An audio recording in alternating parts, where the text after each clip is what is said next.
السلام علیکم ناظرین، میں ہوں وقار احمد اور آپ دیکھ رہے ہیں نکلے تری تلاش میں۔ طاہر صاحب کے ساتھ اس دفعہ جس کتاب پر ہم نے بات کرنی ہے، ہمارا جو موضوع گفتگو ہے وہ ہے منطق الطیر جدید۔ یہ ایک ناول ہے جو کہ بہت ہی خوبصورت ناول ہے، جس میں طاہر صاحب لکھتے ہیں کہ کوئی بھی شخص بصیرت اور بصارت کا دعویٰ کرنے والا، اپنے اعتقاد پر مستحکم، دلیل پر یقین رکھنے والا، بے شک آکسفورڈ اور کولمبیا سے تعلیم یافتہ، جب کبھی یوں ہی زندگی آرام سے بسر کرتے ہوئے کسی ناگہانی مصیبت کا شکار ہو جاتا ہے جو اس کے گمان میں نہیں ہوتی، تو اول وہ اس کا سامنا بے جگری اور منطق سے کرتا ہے، اور جب کوئی بھی علاج چارہ گر نہیں ہوتا تو وہ مجبور ہو کر ایسے توہمات کا سہارا لیتا ہے جن کی شنید پر وہ کبھی طنزیہ انداز میں مسکرا دیا کرتا تھا۔ طاہر صاحب کا ایک بہت ہی خوبصورت ناول ہے منطق الطیر جدید، جس پر ہم طاہر صاحب سے بات کریں گے۔ السلام علیکم سر۔ وعلیکم السلام وقار، کیا حال ہے؟ میں بالکل ٹھیک ہوں سر، لیکن آپ کی شرٹ سے کچھ جیلسی فیل کر رہا ہوں، بہت ہی خوبصورت شرٹ ہے۔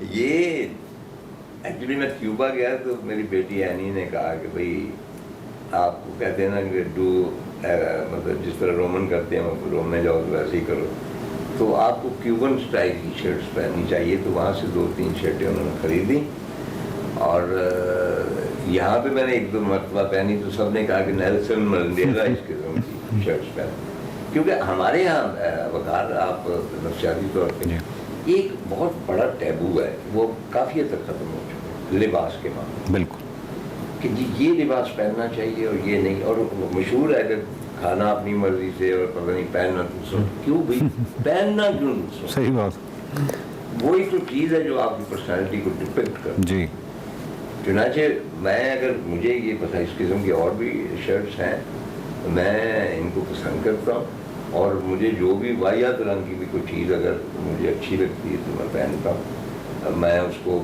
کیونکہ اس کا کوئی تعلق نہیں ہے۔ دوسرا یہ دیکھیں نا کہ ہماری شخصیت بھی مختلف ہے، جی، ہم نارمل بھی ہیں نا، لوگ یہ سمجھتے ہیں کہ یہ پاگل ہیں تو اس لیے اس کی شرٹیں پہنتے نہیں سر، بہت ہی خوبصورت شرٹ ہے۔ پہلا سوال تو سر یہ ہے، ہمارے جو موضوع گفتگو ہے وہ منطق الطیر جدید ہے، بہت ہی خوبصورت ناول ہے۔ منطق الطیر جدید جو ہے، جدید مطلب اس میں جو منطق الطیر حضرت بابا فرید عطار نے جو وہی مرکزی خیال ہے جو منطق الطیر کا تھا، یا اس میں کوئی تبدیلی ہے، اس میں کوئی نئی چیز ہے، یا بلکہ میرا سوال یہ ہے کہ منطق الطیر جدید لکھنے کا خیال کیسے پیدا ہوا؟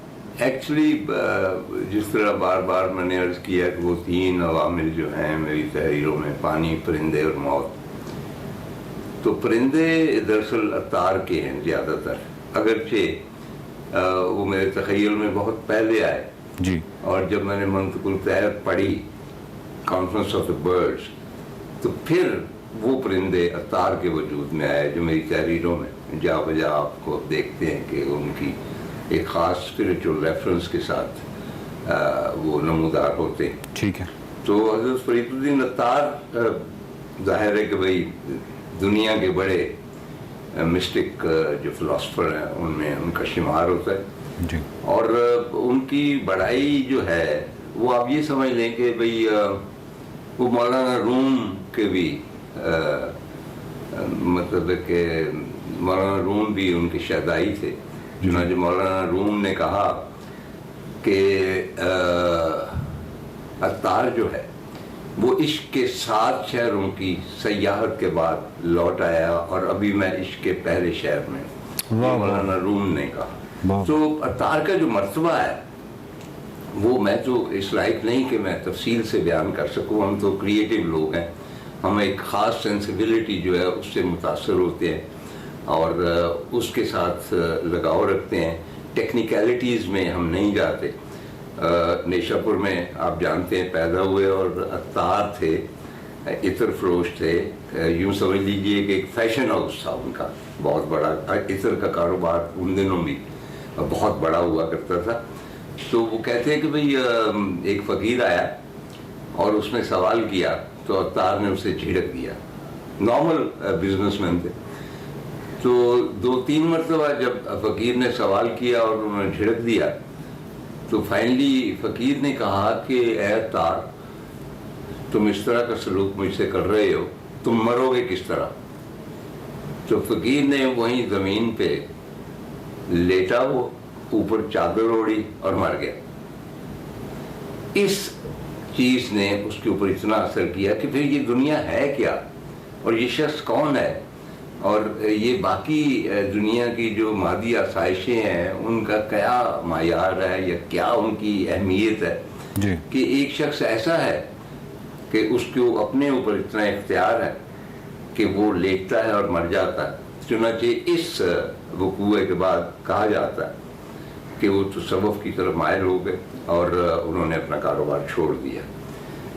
مختلف کتابیں انہوں نے لکھیں, اور ان کی ڈیتھ کا بھی ایک بہت انسیڈنٹ عجیب و غریب ہے کہ مغلوں کے حملے کے دوران کوئی وحشی قسم کے مغل سپاہی تھے اور وہ لوٹ مار کر رہے تھے نیشا پور میں, تو مختلف لوگوں کو پکڑ کر کے وہ سلیب مارکیٹ میں بیچ دیتے تھے. تو کسی سپاہی کو اور کچھ نہ ملا تو یہ بابا جی ملے بیٹھے ہوئے کونے میں, وہ کافی عمر رسیدہ تھے, انہوں نے ان کو پکڑا. اچھا. اور بازار میں لے آئے اور کہا کہ بھئی میں اس کو بیچنا چاہتا ہوں. تو ایک صاحب آئے, انہوں نے کہا کہ میں تمہیں 100 اشرفیاں دوں گا, کیونکہ وہ جانتا تھا کہ عطار کون. تو عطار ایک دم بولے, وہ لینے لگا تھا, کہیں گے نہیں نہیں نہیں یہ میرا بھاؤ صحیح نہیں لگا رہا, اس سے زیادہ پیسے ملیں گے. تو اس نے انکار کر دیا. ایک اور صاحب آئے, وہ بھی عطار کو پہچانتے تھے, انہوں نے 100 چاندی کے درہم ان کے عوض. وہ شام تک بیٹھے رہے, اس طرح لوگ آتے جاتے رہے, اور عطار یہ کہتے رہے کہ نہیں یہ میرا بھاؤ ٹھیک نہیں لگا رہے. فائنلی ایک بندہ آیا, اس نے گدھے کے اوپر چارہ لادا ہوا تھا, تو اس نے کہا تھا, کہنے لگا اچھا یہ بوڑھا اس کو میں اپنے استبل میں رکھ لوں گا, اس کے عوض میں تمہیں یہ جو چارے کا گٹھڑ ہے یہ دوں گا. تو وہ مغل جو سپاہی تھا وہ تیش میں آ گیا کہ یہ کہاں 100 اشرفیاں اور کہاں چارے کا گٹھا. تو اس نے تیش میں آ کے انہیں قتل کر دیا. یہ ان کے ڈیتھ کے بارے میں. طاہر صاحب, یہ جو پرندوں اور جانوروں کی آپس کی گفتگو ہے مختلف ادب میں, مختلف جگہوں پہ ہم نظر آتی ہے. جدید ادب کے حوالے سے بات کریں تو راجا گید ہے, اینیمل فارم ہے, آپ کا پکھیرو ہے, اسی طرح بہت سارے کافکا کا ایک ہے. وہ کہنے کا مطلب یہ ہے کہ اس طرح کی بہت ساری مثالیں ہیں. لیکن یہ جو جانوروں اور پرندوں کی باہمی گفتگو کا جو خیال ہے ادبی حوالے سے یا ادب میں جو پایا جاتا ہے, اس کی ڈانڈے جو ہیں یہ ہمیں حضرت بابا فرید عطار سے ہی ملتے ہیں. یعنی ہم کہہ سکتے ہیں کہ اس حوالے سے جو پہلی کتاب ہے وہ, یا پہلی دفعہ باقاعدہ کنکریٹ اس خیال کے طور پہ منطق الطیر جو ہے اس کو مثال کے طور پہ پیش کیا جا سکتا ہے حضرت بابا فرید کی. میں ان کے بارے میں تو نہیں کہہ سکتا, لیکن یہ ہے کہ شروع سے ہی جس طرح میں نے عرض کیا پکھیرو میں بھی فاختہ میں بھی, تو پکھیرو کے اوپر بہت اعتراض ہوا کہ اس میں گدھ آپس میں باتیں کرتے کہ گدھ کس طرح کرتے. میں نے اسی پروگرام کے کسی حصے میں کہا تھا کسی کتاب کے حوالے سے کہ بنیادی طور پہ ہم ایک جو بھی ہم لکھتے ہیں وہ انکمپلیٹ اس لیے ہے کہ اس کائنات میں یا اس جہان میں یا اس سرزمین پر زمین پر رہنے والے جتنے لوگ ہیں ہیومن بینگ, ٹھیک ہے, ہم ان کو تو بیان کر رہے ہیں, ان کی سائیکی بیان کر رہے ہیں, ان کی گفتگو, ان کے کردار کو, ان کے معاشرے میں جو کچھ تھا ان کا ہے ان کو. لیکن کیا کبھی ہم نے جانور جو ایکولی اس سرزمین کے مالک ہیں ان کے بارے میں کبھی سوچا ہے؟ مثلا ایک بلی بیٹھی ہوئی ہے, وہ آپ کو دیکھ رہی تو کچھ نہ کچھ تو سوچ رہی ہے. ایک بیل آپ کو دیکھ رہا ہے, ایک طوطا آپ کو, میرا طوطا جو ہے وہ جب مجھے دیکھتا ہے تو آئی نو کہ از تھنکنگ اباؤٹ اٹ. اب وہ کیا سوچ رہا ہے وہ ہمیں نہیں معلوم. ہمیں وہ پوری کائنات جو ہے جانوروں کی, جس میں مطلب پرندے بھی آتے ہیں, ان کے بارے میں قطعی طور پہ علم نہیں کہ یہ کس نہج پہ سوچ رہے ہیں. ڈیفینیٹلی وہ سوچ رہے ہیں, آپ کے بارے میں ان کے پتہ نہیں کیا خیالات ہیں, اور وہ صرف اپنے مطلب ہے کہ اظہار ان کا یہی ہے کہ آواز نکال کے ہی وہ کچھ نہ کچھ کہتے ہیں. چنانچہ میں نے ہمیشہ یہ فیل کیا کہ یہ ہم جو کچھ لکھتے ہیں یہ تب تک انکمپلیٹ رہے گا جب تک کہ جانور اس میں شامل نہ ہو. اور اس کی جو پہلی مثال تو ظاہر ہے کہ حضرت سلمان علیہ السلام کے وہ جو آپ جانتے ہی ہیں کہ حدود, اور وہ سارا حدود وہیں سے لیا تار نے بھی ان کو.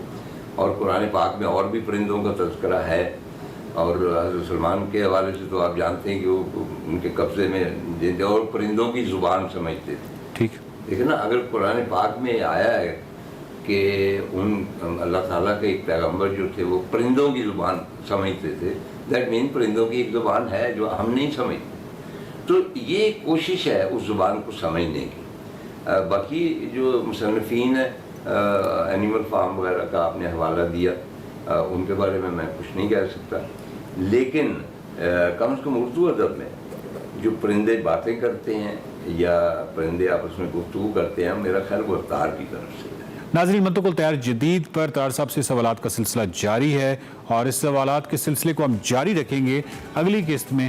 دیکھتے رہیے نکلے تیری تلاش میں.